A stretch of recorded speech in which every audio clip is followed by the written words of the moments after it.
Takže další z kleští od Victorinoxu. Tohle konkrétně je Swisstool X. Větší kousek kleští oproti Spiritu.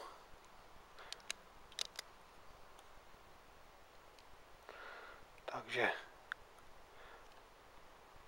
kleště, štípačky. V těch ramenech ty nástroje všechny jsou přístupné takhle i při zavřených kleštích. Máme tady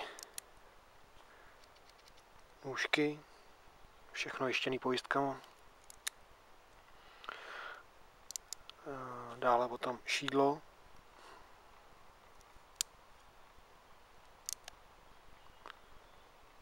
Křížový šroubovák.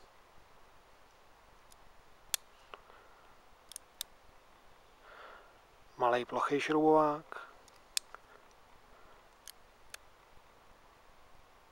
A pilník na kov s pilkou.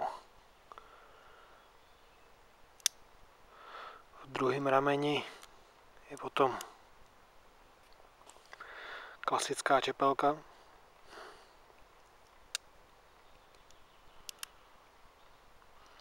Velký plochý šroubovák.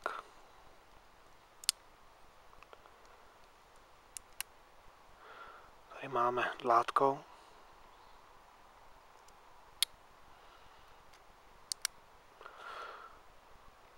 Otvírák na láhve s plochým šroubovákem.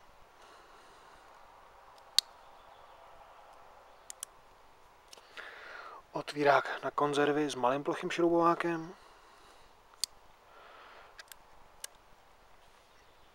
A jako poslední je tady pilka na dřevo.